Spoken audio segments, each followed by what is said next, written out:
नमस्ते। आज के इस बेहद दिलचस्प विश्लेषण में आपका स्वागत है।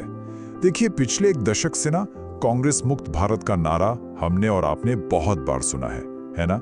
लेकिन क्या आपको पता है कि पर्दे के पीछे एक बिल्कुल अलग ही कहानी चल रही है?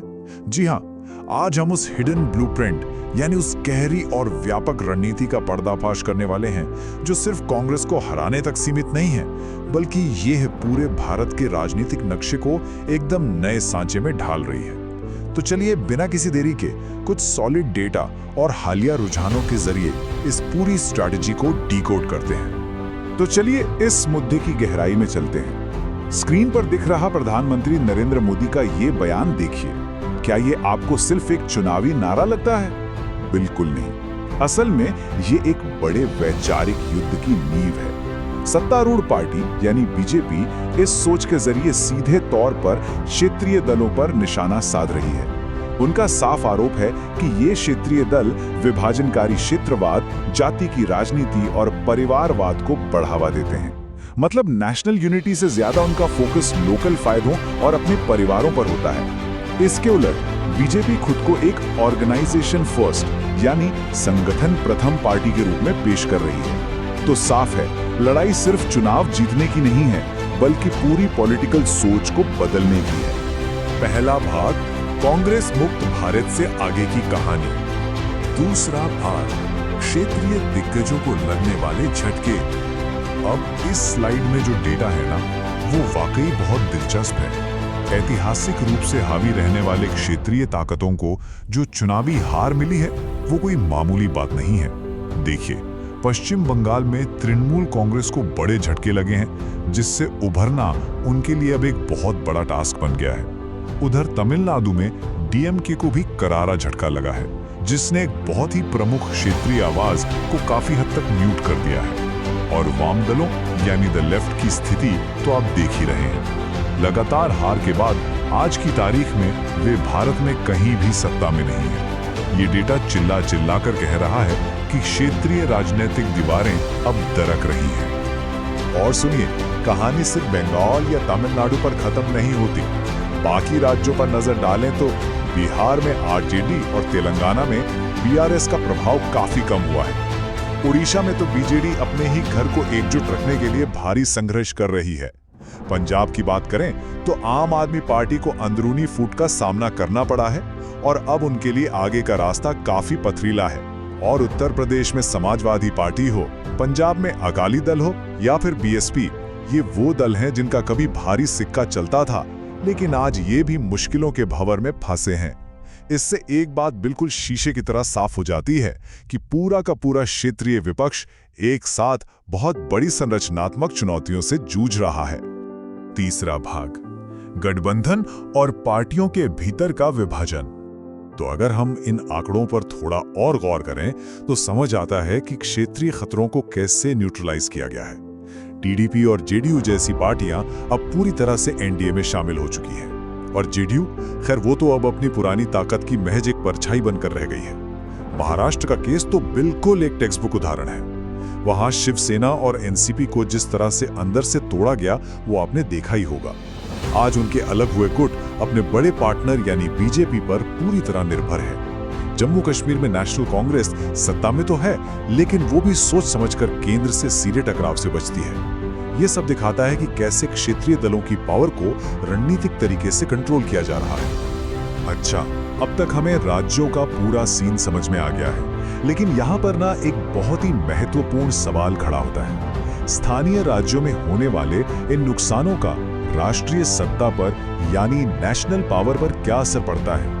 क्या ये हार जीत सिर्फ राज्य की सीमाओं तक ही सीमित रहती है? जवाब है बिल्कुल नहीं। आइए इस चर्चा को राज्यों के विखंडन से निकालकर वापस मैक्रो लेवल पर ले चलते हैं और देखते हैं कि दिल्ली में इसका क्या इम्पैक्ट होता है। चौथा भाग, राष्ट्रीय स्तर पर बदलता हुआ गणित। तो यहाँ सबसे अहम पॉइंट ये है कि राज्य विधानसभा के नतीजे सीधे तौर पर राज्यसभा के गणित को कंट्रोल करते हैं। हमें पता है कि संसद के उच्च सदन यानी राज्यसभा के सदस्य सीधे जनता नहीं चुनती, बल्कि राज्यों के विधायक चुनते हैं। सिंपल सी बात है ना?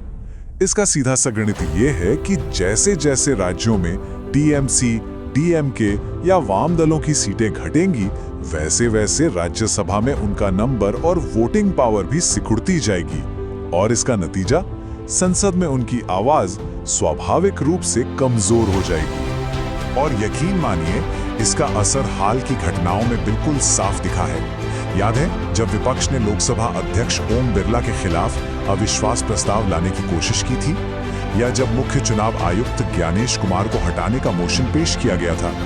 रिजल्ट हम सबको पता है। संसद में अपनी कमजोर मौजूदगी के चलते विपक्ष के ये बड़े कदम सिर्फ नैतिक विरोध या एक मॉरल जेस्चर बनकर रह गए। सरकार पर असली प्रेशर बनाने के लिए जो नंबर गेम चाहिए था वो उनके पास था ही नहीं।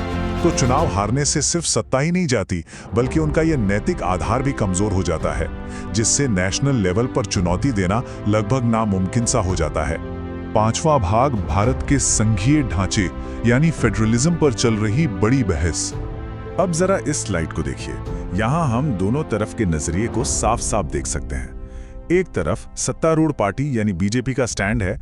वे इस पूरी क्षेत्रीय राजनीति को विभाजनकारी क्षेत्रवाद का नाम देते हैं। उनका साफ मानना है कि ये दल नेशनल यूनिटी को ताक पर रखकर सिर्फ अपने लोकल हितों, जातियों और परिवारों को प्रमोट करते हैं। वहीं दूसरी तरफ विपक्ष का अपना एक अलग तर्क है। वे इसे राज्यों की अस्मिता और संघीय ढांचे की रक्षा के तौर पर देखते हैं।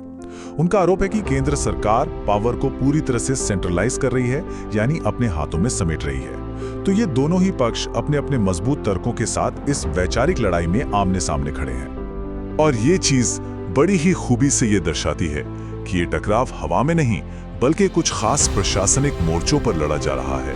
ये वो रणभूमियां हैं जहां क्षेत्रीय दलों ने ऐतिहासिक रूप से हमेशा केंद्र का विरोध किया है। अब चाहे वो जीएसटी का ढांचा हो, जिसने राज्यों के वित्तीय पावर को कम किया, या फिर फाइनेंस कमीशन का फंड एलोकेशन। इसके अलावा राज्यों में राज्यपालों की भूमिका और सेंट्रल एजेंसियों के इस्तेमाल को लेकर भी हमेशा जबरदस्त टकराव देखने को मिला है। लेकिन सोचिए, जब क्षेत्रीय पार्टियां चुनावी रूप से कमजोर पड़ जाती हैं, तो इन मोर्चों पर केंद्र को काउंटर करने की उनकी ताकत भी खुद ब खुद बहुत कम हो जाती है। और अब हम इस विश्लेषण के आखिरी और शायद सबसे ज्यादा सोचने पर मजबूर कर देने वाले पॉइंट पर आते हैं। जरा सोचिए, क्या होगा जब परिसीमन यानी डिलिमिटेशन की प्रक्रिया भारत के राजनीतिक नक्शे को फिर से ड्रॉ करेगी, वो भी ऐसे समय में जब उत्तर और दक्षिण भारत के बीच एक राजनीतिक गैप बढ़ता ही जा रहा है। दक्षिणी राज्यों के मन में ये एक बहुत बड़ा डर है कि उन्होंने तो अपनी जनसंख्या को सफलतापूर्वक कंट्रोल कर लिया, लेकिन क्या इसका इनाम उन्हें संसद में अपनी सीटें और प्रभाव गंवाकर चुकाना पड़ेगा? इस बदलते सत्ता के समीकरण, क्षेत्रीय दलों के इस पतन और आने वाले परिसीमन के बीच भारत का संघीय ढांचा आखिर किस करवट बैठेगा? ये एक ऐसा सवाल है जिसका जवाब आने वाले कई दशकों तक हमारी राजनीति को तय करेगा।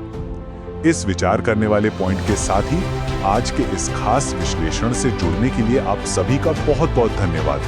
फिर मिलेंगे